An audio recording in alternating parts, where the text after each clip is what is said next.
Well, for thousands of students across the country, today marks day one of what they call the American Spring.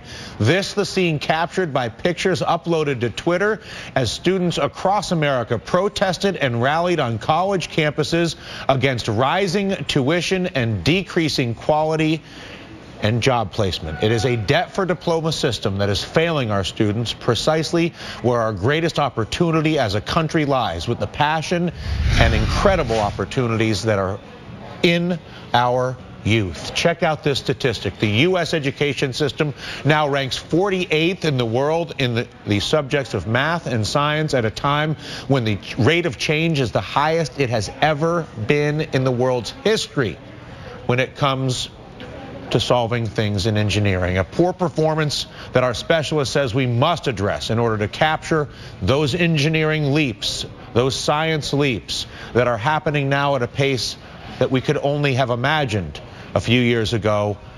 Of course, doing this gets us closer to the 30 million jobs we need. And joining us now is Representative Edie Bernice Johnson, from Texas, the ranking member of the Science, Space, and Technology Committee.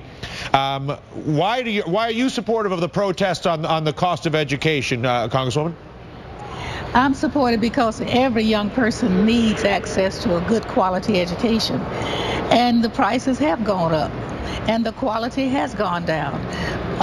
Not everywhere, but generally across the board, that's what's happened. Yeah, so there's an interesting dynamic in this country right now where either private tuition money is being spent, private loan money is being borrowed and then spent, or public taxpayer money is being spent at all these colleges, private or public. So it either comes from the taxpayer, it comes from the individual, or a student who borrowed it from a bank, and it gets spent wherever it gets spent.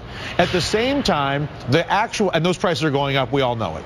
At the same time, the cost of learning, the available information, the Khan Academy, the TED Talks, all these types of things are collapsing. The ability to learn has never been so spectacular or so cheap, and yet the key variable, which is what are you spending this money on, Harvard? What are you spending this money on, the SUNY system, the Irving or the UC system, whatever it is, University of Texas?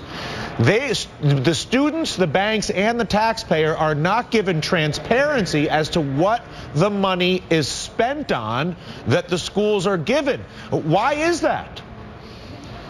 Well, it is important that we have transparency, and we don't have the transparency that we need at this time. We need more and more because the taxpayers want us to be accountable. They want to know where their money is going and how it's being spent. This education starts K through 12 and then into college. It costs, of course, a great deal more to go to college, no matter what college you attend. And I'm not sure how much of that money is going into very quality teachers. We have not paid our teachers well enough over the years, so we're not attracting the most qualified teachers to our classrooms. But as you in the government, are you in a position that you could advocate for, forced transparency for any educational institution from Harvard to a public school that takes either a tax benefit or takes taxpayer subsidized student loans? And if you want to get the tax benefit or you want to get the student loan, you have got to disclose how you spend the money. Don't you guys have the leverage? We've asked.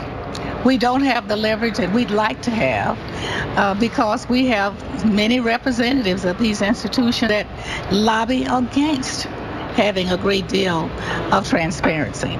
I think that the public has a right to know where their tax dollars are going and where it's being spent. We know when it goes to certain institutions, but we don't know exactly what it's being spent for.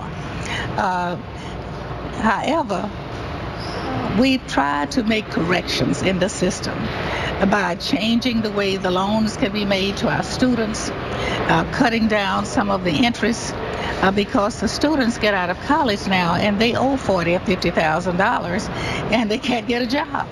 And so we're trying very hard to build more accountability into these systems and take all of the profit out of it for the institutions that lend the money that could care less how the students do. Jimmy, Karen? I have a question for you, Congresswoman. So when we did No Child Left Behind, that, by the way, the former senator, late Senator Ted Kennedy, and now Speaker John Boehner wrote together. We actually did a bill that, for all intents and purposes, said we're going to test each of these kids at different levels. And then we did something remarkably stupid. We didn't put any money into the schools to actually teach the children to take the test. Is it any wonder that we now have kids, the ones that can graduate from high school, walking into the colleges and universities all across this country? They can't write, they can't add. And where's the burden now? It's on the freshman college professors having to teach and do what should have been done in high school. Isn't this a self-perpetuating system that's just a rabbit hole that's not going to work, and now we rank 47th? Well, let me say that when Leave No Child Behind came along, it was never implemented well. It was never implemented to the degree of the expectations. However, the kids that are graduating now came along before Leave No Child Behind. But it is true that our young people are graduating from high school with many deficits going into college where they're expected to keep up. And most of the time they cannot because they have not had the preparation. And that's the reason why they don't stay in the STEM courses. They are encouraged to go to some of the courses that don't require as much action or work or effort. And therefore, we are losing many talents from our STEM areas, our engineering, math, and science, because they go to the college level inadequately prepared. Congresswoman, thank you for the time. Thank you for the advocacy. Listen, put the screws to them, would you? Let's see where they're spending that money. Give them, this, and I don't care about those lobbyists. We want to know how they're spending the money. Thank you so much, Congresswoman. I'm sure. And thanks to Karen, Susan, and Jimmy for their